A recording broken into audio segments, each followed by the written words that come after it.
You're not overreacting. There's a pattern behind these distractions nobody's explaining. For 400 years, black people in America didn't fight for advantages. We fought to be human. We fought to not be property, to not be lynched, to vote without fear, to learn without barriers, to live without terror. Every inch of progress was resisted. And yes, it cuts different when the resistance starts sounding like us. This ain't about Democrats or Republicans. Stop shrinking the conversation. This is about ideology, power, and who benefits when truth gets softened. Because today, some of the loudest voices dismiss racism like it's a myth. Call voter suppression excuses, explain away police violence, and defend spaces where people openly hostile to black progress feel comfortable. And let's be honest, ignorance isn't the issue. These voices are smart, polished, and strategic. They know exactly what they're doing. History taught us something. Where hate feels safe, black people are not. Where racism hides behind free speech, dignity becomes optional. Where extremists feel welcome, progress is never the priority. And then comes the distraction. But what about the other party? But history says, nah, we're not even going there. Here's the real question. Who benefits when racism gets minimized today? Party names change, power structures don't. If your role is always to say, see, I'm not racist, I'm black, and I agree, then understand something. You're not disrupting the system, you're protecting it.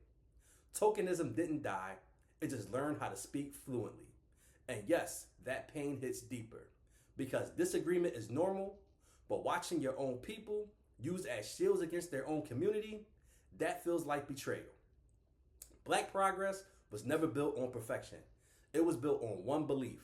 Our dignity is not negotiable. So ask yourself one thing. Who applauds you the loudest? Because if the cheers come from people who historically fought against our own humanity, history already knows your role. And history remembers everything. So let's stop pretending this is just politics. Politics didn't put chains on us. Ideology did. Power did. Silence did. And history has always had people willing to stand close to power, even when that power stood against their own people. That's not independence, that's permission. Because when your voice is only celebrated when it dismisses black pain, when your platform grows louder, you deny injustice, when the people cheering you the hardest are the same people who never fought for your humanity, that's not a coincidence. That's usefulness. And history has a name for people who make oppression more comfortable. It doesn't call them brave. It doesn't call them free thinkers. It calls them traitors. Because progress was never stopped only by enemies. Sometimes it's slowed down by those who choose comfort over courage. So understand this clearly. History is watching. The community is watching. Being loud isn't the same as being right. And history knows the difference. And long after the applause fades, everyone gets remembered for the side that they helped. Our ancestors paid for progress in blood. The least we can do is not sell it for applause. And with that, I'll leave you guys.